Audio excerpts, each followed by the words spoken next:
કચરો ગમે ના ફેંકી દી. નાગેશ્વર પોગી ગયા. આવી શિવલિંગ છે. રાઈડ જુઓ તમે, કેટલી બધી રાઈડ છે. જો બે પૈડા થાય ને એવડું એક પૈડું છે. રૂકમણી માના દર્શન કરી ખા. હર હર મહાદેવ, જય દ્વારકાધીશ. મિત્રો તો કેમ છો બધા? મજામાં જશો.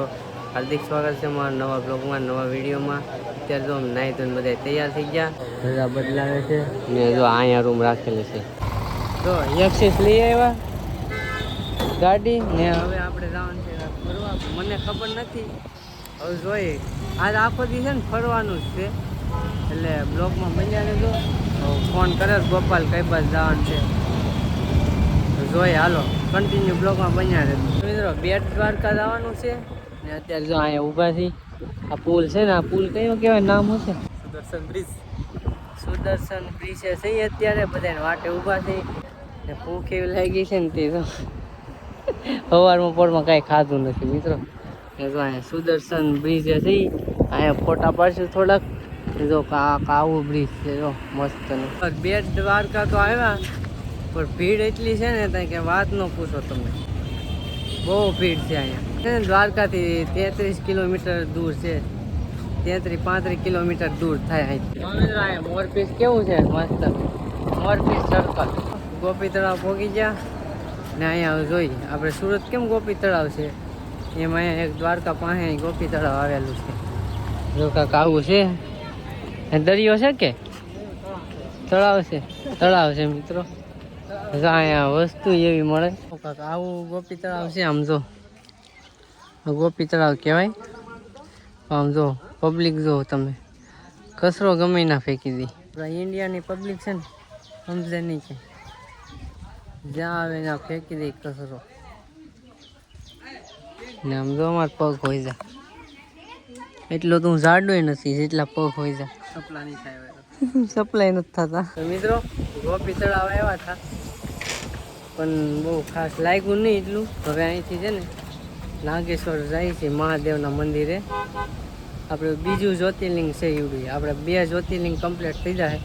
એક સોમનાથ તો આપણે જઈ આવ્યા, હવે નાગેશ્વર જઈ આવીએ, એટલે 2 જ્યોતિર્લિંગ કમ્પ્લીટ થઈ જાય. તો હાલો નાગેશ્વર તમને બતાવું.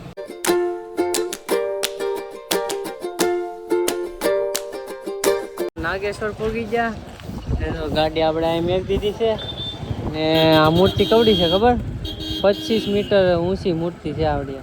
તો આ નાગેશ્વરનું મંદિર છે આવું કાંક. અહીંયા તો વિડીયો ઉતારવા દે છે એમ કહે છે ગોપાલ. હવે જોઈએ, હાલો વિડીયો ઉતારવા દે ને તો અંદરનું તમને બતાવી મસ્તનું, બરાબર? તો બ્લોગમાં બન્યા રહેજો. જો મિત્રો લાઈનમાં કાંક આવેલા રહી.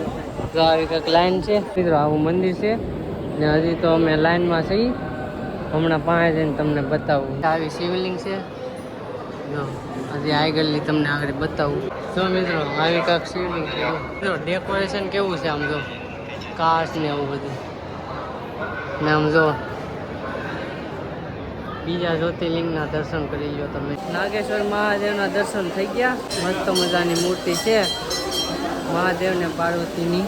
જો અહીંયા ફોટા પાડવાનો વારો આવે એમ નથી, એટલે કાંઈ નહીં, આપણે ત્યાં ફોટો નથી પાડો. મહાદેવને પાર્વતી ભલું કરે ને. તમને હમણાં આગળની મંદિર બતાવું આખું. હમણાં કવડી મૂર્તિ છે મહાદેવની. જો ભૂખ લાગી છે અમને, એટલે અમે અહીંયા જવું ખાવા બેઠા. થોડો ઘણો નાસ્તો કરી લઈએ, પછી મજા આવે એમ. હું તમને સ્ટોરી કહી દઉં નાગેશ્વર ધામની. અહીંયા છે ને એક રાક્ષસની રહેતી હતી, ધારુકા નામની. ને એ રાક્ષસીને મહાદેવની ભક્ત હતી ને, જે એને બંદી બનાવીને રાખી હતી. એને ઓમ નમઃ શિવાયનો જાપ કર્યો ને, એ મહાદેવ પ્રસન્ન થયા એને. પછી ધારુકાનું વધ કરી ને એના ભક્તને મહાદેવે બચાવી લીધા. ત્યારથી અહીંયા મહાદેવની પૂજા થાય છે એવું કહેવાય છે. મતલબ એટલું મને યાદ છે. તમને કાંઈ યાદ હોય તો કોમેન્ટ કરી દેજો પાછા. અત્યારે જો ખાવા બેઠા, થોડો ઘણો નાસ્તો કરી લઈએ, પછી ક્યાં જવાનું છે આપણે? શિવરાજપુર બીચ. પછી શિવરાજપુર બીચે જાય. પછી જો નાનો નજારો તમને બતાવું. તો અત્યારે તો મેગી મંગાવી છે, મેગી ખાઈ લઈ.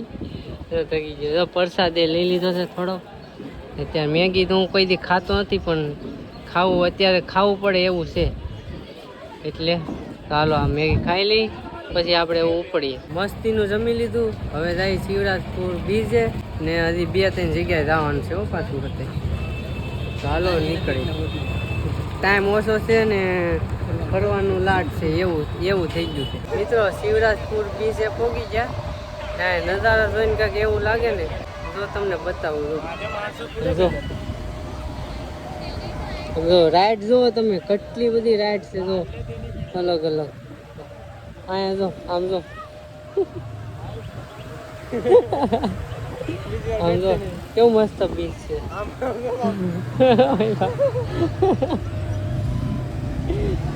મિત્રો અહીંયા ગાડી જોવો તમે, આમ તો જો એના પૈડા જોવો તમે. ગાડા બે પૈડા થાય ને એવડું એક પૈડું છે. શિવરાજપુર બીચેથી વહી આવ્યા છીએ ને અત્યારે રૂકમણી માના મંદિરે આવ્યા છીએ. કેમ ખબર, શિવરાજપુર બીચે છે ને બહુ ઊભા ન રહ્યા, કેમ કે ટાઈમ નથી એટલો બધો અમારા પાસે. એટલે હવે તો તમને રૂકમણી માનું મંદિર બતાવું. સમજો આ છે રૂકમણી માનું મંદિર. રૂકમણી માના દર્શન કરી લીધા, કૃષ્ણ ભગવાનને કરી લીધા દ્વારકામાં. થાક એટલો લાગ્યો ને કે હલાતું નથી. એમ થાય જલ્દી ઘેરે પહોંચાડે સારું. તો શું કરવું, દ્વારકામાં આવ્યા છે તો જે મંદિરે જવું પડે ત્યાં તો જવું જ પડે. તો મિત્રો હવે જવાનું છે ભટકેશ્વર મહાદેવ. સહેલું બાકી રહ્યું છે તો હું ખોટું એક હાટું બાકી રહેવા દેવું. મોડા ભેગું મોડું, બીજું તો શું. ભટકેશ્વર મહાદેવ જઈએ એના દર્શન કરી આવીએ. જો મિત્રો ભટકેશ્વર મહાદેવ આવી ગયા ને નજારો જોઈને તમને એવી શાંતિ મળશે. એક નંબર નજારો છે ભાઈ.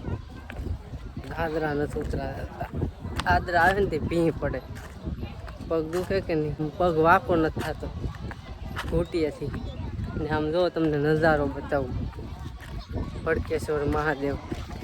જો કેમ નજારો છે ને દરિયો પાસે છે ને શિવલિંગ જુઓ તમે. ભટકેશ્વર મહાદેવ અહીં કોણ કોણ આવી ગયેલા છે કોમેન્ટ કરી દેજો જરાક. જો આવો દરિયો છે, દરિયો પાણી કેવું ચોખ્ખું છે. મિત્રો દર્શન થઈ ગયા છે ભટકેશ્વર મહાદેવના. ને જો મોબાઈલ અત્યારે ફોટા પાડે છે ને આમ જો દરિયો કેવો મસ્ત છે, બ્લુ બ્લુ દેખાય દરિયો. ને જો તમે પણ દર્શન કરી લો અહીંયા ભટકેશ્વર મહાદેવના. તો કેદી આવે કાંઈ નક્કી ન હોય આપણું. હા તમારે બધાને ફોટા જ પાડવાનો હોય. તો મિત્રો હવે પાછા આવી આવ્યા છે દ્વારકા ને આપણે આ બ્લોગ પૂરો કરવાનો છે. બ્લોગ તમને કેવો લાગ્યો કોમેન્ટ કરીને જરૂર કહેજો. એક લાઇક કરી દેજો, ન હોય તો સબસ્ક્રાઈબ કરી દેજો. મળે છે બીજા બ્લોગમાં. ત્યાં સુધી બધાને બાય બાય.